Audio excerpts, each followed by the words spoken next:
नमस्कार विद्यार्थी मित्रांनो, मी विनोद नाईक. आपण पाहत आहोत इयत्ता 10वीचा विज्ञान भाग पहिला. याच्यामध्ये 6वा लेसन प्रकाशाचे अपवर्त. याच्यापूर्वी आपले 2 सेशन झालेले आहेत आणि त्या दोन्ही सेशन मध्ये आपण पाहिलं की प्रकाश किरण एका माध्यमातून दुसऱ्या माध्यमात जाताना आपला मार्ग बदलतात. sin i छेद sin r बरोबर स्थिरांक असतो, म्हणजे कॉन्स्टंट असतो आणि त्याला इटा असं म्हटलं जातं. म्हणजेच हा अपवर्तनांक आहे, रिफ्रॅक्टिव्ह इंडेक्स. वेगवेगळ्या पारदर्शक माध्यमांचे रिफ्रॅक्टिव्ह इंडेक्स वेगवेगळे असतात. याविषयी सुद्धा आपण याच्या आधी पाहिलेलं आहे. तर विद्यार्थी मित्रांनो, आता आपण या सेशन मध्ये म्हणजे तिसऱ्या सेशन मध्ये पाहणार आहोत की आपण वाळवंटात गेल्यानंतर आपल्याला पाण्याचा भास कसा होतो, ज्याला मृगजळ असं म्हटलं जातं. किंवा होळी जेव्हा जळत असते त्यावेळेला त्याच्या वरच्या भागामध्ये किंवा रोडच्या वरच्या भागामध्ये जिथे हवा तापलेली असते, गरम असते, त्या ठिकाणी पाण्याचा भास कसा होतो. आणि त्याचप्रमाणे सूर्यास्त आणि सूर्योदय होताना आपल्याला कशा प्रकारे सूर्य दिसतो आणि ताऱ्यांचं लुकलुकणं म्हणजे काय याची सुद्धा आपण आता बघणार आहोत. चला तर मग पाहूया प्रकाशाचे अपवर्तन. याच्यामध्ये मृगजळ म्हणजे काय.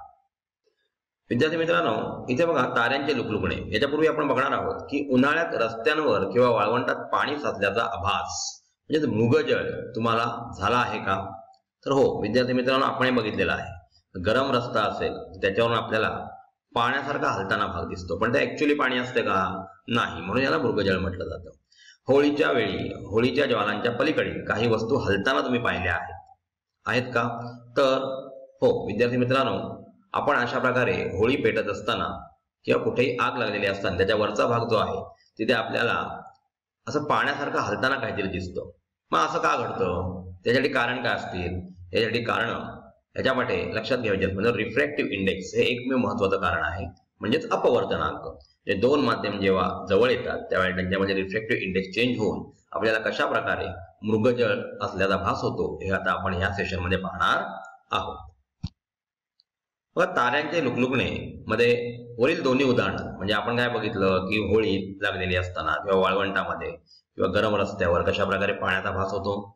उदाहरणार्थ रस्त्यावरील किंवा वाळवंटाच्या पृष्ठभागावरील तसेच ज्वाळांवरील हवा विरल असते व तिचा अपवर्तनांक वाढत जातो व अपवर्तनाच्या नियमानुसार प्रकाशाची दिशा सतत बदलत राहते. विद्यार्थी मित्रांनो, तुम्हाला सांगितलं त्याप्रमाणे आता आपल्याला असं मृगजळ का दिसतं बरे, तर याचं महत्वाचं कारण म्हणजे तिथे अपवर्तनांक बदललेला असतो. म्हणजे हवा जिथे गरम होते, हवा गरम झाल्यानंतर ती विरल होते आणि विरल झाल्यानंतर आपल्याला तिचा अपवर्तनांक बदलल्यामुळे तिथे काहीतरी वस्तू हलते असा भास होतो, म्हणजेच पाणी असल्याचा भास होतो. त्याचप्रमाणे ताऱ्यांचे लुकलुकणे कसे आहे याच्याविषयी सुद्धा आपण इथे पाहणार आहोत. पहा विद्यार्थी मित्रांनो, अशा प्रकारे वाळवंटात आपण गेलो. आपल्याला माहिती आहे वाळवंटामध्ये पाणी नाही, म्हणजे अशा प्रकारचं जलाशय नाहीये जसं आपल्याकडे कोकणात किंवा महाराष्ट्रात इतर ठिकाणी जलाशय आहेत आणि त्याच्यावर आपण त्याच्या काठावर उभ्या असलेल्या वस्तूंचं काय बघतो, तर इमेज बघत असतो. त्याप्रमाणे इथे बघा वाळवंटात सुद्धा आपल्याला पाण्यावर पडलेली इमेज दिसते, परंतु हा जादूमय प्रयोग आहे, लक्षात घ्या. म्हणून या मृगजळ असं म्हटलं जातं. आपण जेव्हा बघतो की थंड हवा वर असते, उष्ण हवा जमिनीच्या लगत असते आणि जमिनीच्या लगत असल्यामुळे तिथे हवेचा अपवर्तनांक बदललेला असतो आणि म्हणून हवेचा अपवर्तनांक बदलल्यानंतर तिथे पाणी आहे की काय असा भास आपल्याला होत असतो. आणि पाण्यासारखा भास झाल्यामुळे आपल्याला जी सूर्य किरण जी त्या झाडावर लागून येत आहेत ती आपल्याला ऍक्च्युअली आभास होतो की ते खालच्या दिशेने आलेले आहे. जसं आरशामध्ये प्रतिमा तयार होते की बिंदू आपण आभासी प्रतिमा त्याची बघतो, तर तशा प्रकारेच याची आभासी प्रतिमा आपल्याला त्या खालच्या भागामध्ये पडलेली, तिथे पाणी आपल्याला दिसतं, तिथे पडलेली दिसते. म्हणजे ऍक्च्युअली प्रकाश किरण येतात तिथून न दिसता ती त्याच्या इमेज पासून आलेली आपल्याला दिसत असतात. म्हणजे हा मृगजळाचा भास आपल्याला वाळवंटामध्ये होत असतो. बघा आकृतीत दाखवल्याप्रमाणे दूरवरील वस्तूकडून येणारे प्रकाश किरण त्या वस्तूच्या जमिनीत असलेल्या प्रतिमेकडून आल्यासारखे भासतात. यालाच मृगजळ असे म्हणतात. म्हणजे ऍक्च्युअली तिथे पाणी नाही आहे, परंतु आपल्याला पाणी असल्याचा भास होतो, म्हणून त्याला मृगजळ असं म्हटलं जातं. दुसऱ्या उदाहरणात बघा, बदलत्या अपवर्तनांकामुळे बदलणाऱ्या प्रकाश किरणांच्या दिशेमुळे होळीच्या ज्वालांपलीकडील वस्तूची स्थिती बदलल्याचा म्हणजे वस्तू हलल्याचा भास होतो. तुम्हाला सांगितलं जेव्हा होळीची फायर ज्या वेळेला लागलेली असते त्यावेळेला तिथे मोठ्या प्रमाणावर उष्णता निर्माण होते आणि उष्णता निर्माण झाल्यामुळे त्याच्या संपर्कात आलेल्या हवेचं तिथे रिफ्रॅक्टिव्ह इंडेक्स चेंज झालेली आपल्याला दिसते आणि रिफ्रॅक्टिव्ह इंडेक्स चेंज झाल्यामुळे ती हवा कारण त्याच्या वरची जी हवा असते ती थंड असते आणि म्हणून खालच्या हवेचा आपल्याला अपवर्तनांक बदललेला इथे दिसत असतो, म्हणजे मृगजळाचा भाग आपल्याला इथे होतो. बघा, तारे स्वयंप्रकाशित असतात व रात्री सूर्य नसल्यामुळे ते आपल्याला दिसतात. ते प्रकाशाचे बिंदुरूप स्त्रोत आहेत. आता आपल्या घरामध्ये चालू असलेली ट्यूबलाईट जी आहे ती बिंदुरूप नाही, त्याच्यावर अनेक बिंदू त्याच्यामध्ये प्रकाश बाहेर पडत असतो आणि म्हणून त्याच्यामध्ये आपल्याला जी सावली मिळते ती सावली पूर्णपणे अशी ब्लॅकिश कलरची मिळत नाही, तर ती पुसट कलरची ब्लर आपल्याला झालेली दिसते, कारण तो बिंदुरूप स्त्रोत नाही. परंतु आपल्याला माहित आहे सूर्य हा सुद्धा तारा आहे, परंतु सूर्य पृथ्वीच्या जवळ असल्यामुळे त्याच्या पृष्ठभागावर असलेले असंख्य बिंदू प्रकाश निर्माण करत असतात. एखाद्या बिंदूचा प्रकाश कमी झाला तर दुसरा बिंदू त्याला ऍडजस्ट करत असतो, म्हणजे आपल्याला म्हणून तो लुकलुकताना दिसत नाही आणि तो आपल्या जवळ आहे. आता इतर तारे आपण रात्रीच्या वेळी बघितले की रात्रीच्या वेळी आकाशामध्ये आपल्याला बरेचसे तारे दिसतात, असंख्य तारे आहेत, त्यांचं अंतर कमी जास्त आहे, म्हणजे मागे पुढे असलेले हे तारे आपल्याला बिंदू स्वरूप दिसतात. आता वातावरणातील हवेचा अपवर्तनांक जमिनीकडे येताना वाढत जातो. आपण ग्लास स्लॅबचा एक्सपेरिमेंट बघितला होता बघा मुलांना पहिल्या सेशन मध्ये.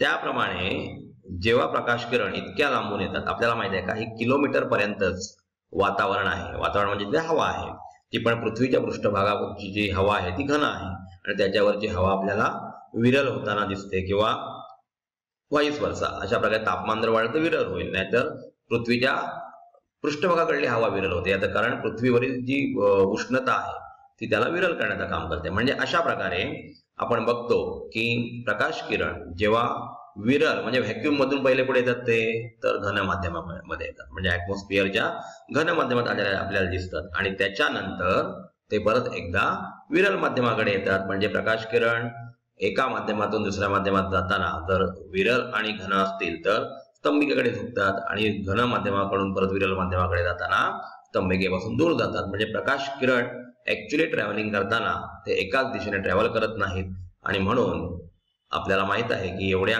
उंचावर, तो खूप उंचावर तारा आहे, त्याच्याकडून प्रकाश किरण येताना तो आपल्याला वर खाली झाल्यासारखा भास होतो. आता पुढल्या स्लाइडमध्ये आपण बघणार आहोत त्यांची ऍक्च्युअली स्थिती कशी असते. बघा, हवेची हालचाल, घनता व तापमानातील बदल यामुळे वातावरण स्थिर नसते. तुम्हाला सांगितलं तारा म्हणजे सूर्य हा सुद्धा तारा आहे, पण तो पृथ्वीच्या जवळ आहे. परंतु इतर तारे आपल्याला जे दिसतात त्याच्यामध्ये मोठ्या प्रमाणात हवा आहे, त्याची घनता, तिथे प्रत्येक ठिकाणी तापमान बदलत असतं आणि त्याच्यामुळे या गोष्टी स्थिर नसतात, म्हणजेच अपवर्तनांक सतत बदलत राहतो.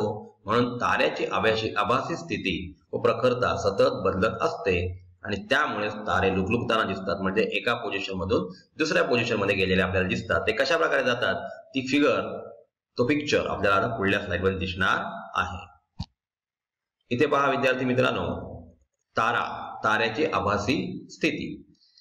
तर ताऱ्याची आभासी स्थिती बघताना तारा ऍक्च्युअली खालच्या पोझिशनला आहे, परंतु मध्य भागामध्ये बऱ्याच प्रकारची हवा आहे आणि ती हवा थंड गरम असते आणि त्याच्यामुळे तिचा अपवर्तनांक कायम बदलत असतो. जसं आपण बघितलं की होळीच्या वर हवा गरम झाल्यामुळे तिथे आपल्याला मृगजळाचा भास होतो, त्याप्रमाणे मध्य भागामध्ये कुठेतरी हवा गरम असते, कुठे थंड झालेली असते, म्हणजे घन विरल अशा माध्यमातून येताना तो तारा जो आहे तो ऍक्च्युअल पोझिशन सोडून वरच्या पोझिशनला गेलेला आपल्याला दिसतो. म्हणजे ताऱ्याची आभासी स्थिती आपल्याला वर दिसते बघा, म्हणजे त्याची व्हर्च्युअल इमेज आहे ती, आणि तारा ऍक्च्युअली खालच्या बाजूला आहे म्हणून तो हलताना दिसतो, म्हणजेच लुकलुकताना दिसतो. आता इथे बघा विद्यार्थी मित्रांनो, तुम्ही पृथ्वीच्या वातावरणामध्ये वेगळ्या प्रकारचे थर दिसत आहे.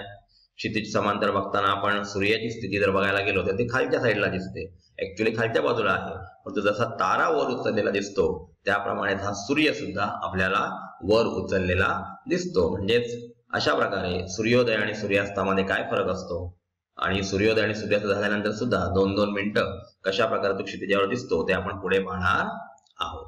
म्हणजेच याचा अर्थ विद्यार्थी मित्रांनो, या ज्या सर्व गोष्टी आहेत ते प्रकाशाच्या अपवर्तनावर अवलंबून आहेत. म्हणजे रिफ्रॅक्टिव्ह इंडेक्स ती कायम चेंज होत असते आणि म्हणून यांची आभासी स्थिती आपल्याला वेगळ्या प्रकारची दिसते. तर विद्यार्थी मित्रांनो, आपण या सेशन मध्ये काय काय बघितलं बघा. ताऱ्याची आभासी स्थिती कशी असते आणि तारा आपल्याला दिसतो कसा. सूर्य आपल्याला लुकलुकताना का दिसत नाही, याचं कारण सूर्याचा पृष्ठभाग खूप मोठा आहे आणि सूर्य हा जो तारा आहे, हा जो स्टार आहे तो पृथ्वीच्या अत्यंत जवळ आहे आणि म्हणून तो आपल्याला लुकलुकताना दिसत नाही. त्याचप्रमाणे ह्याच्यावर बरेचसे बिंदू एकत्र येऊन एका बिंदूची समजा रिफ्रॅक्टिव्ह इंडेक्समुळे क्षमता कमी झाली असेल तर दुसऱ्या बिंदूची ती वाढलेली असते. म्हणजे ऍक्च्युअली पोझिशन आपल्याला तो तारा लुकलुकताना दिसत नाही, जसे इतर तारे रात्रीच्या वेळी लुकलुकताना दिसतात, कारण प्रकाश किरण खूप लांबून आपल्यापर्यंत ट्रॅव्हल करत असतात. आणि म्हणून विद्यार्थी मित्रांनो, ताऱ्याची आभासी स्थिती आपल्याला अशा प्रकारे दिसत असते. विद्यार्थी मित्रांनो, AAS विद्यालय म्हणजे एनी टाइम एनीवेअर स्कूल हे एक असं ऍप आहे की ज्याच्या मार्फत आपण 6वी ते 10वी पर्यंतचा अभ्यास अगदी ऑनलाईन घर बसल्या करू शकता. आपल्याला इथे अमर्याद टेस्टचा अनुभव सुद्धा मिळू शकतो. त्याचप्रमाणे आपल्या काही क्वेरीज असतील तर त्या येथील तज्ञ शिक्षकांच्या मार्फत आपण सॉल्व्ह करू शकतो. आपण हे ऍप रजिस्टर केलेलं आहेच. आपल्या इतर मित्रमैत्रिणी सुद्धा या ऍप बद्दल सांगून त्यांचं भवितव्य सुद्धा आपल्यासारखंच उज्ज्वल करा. धन्यवाद.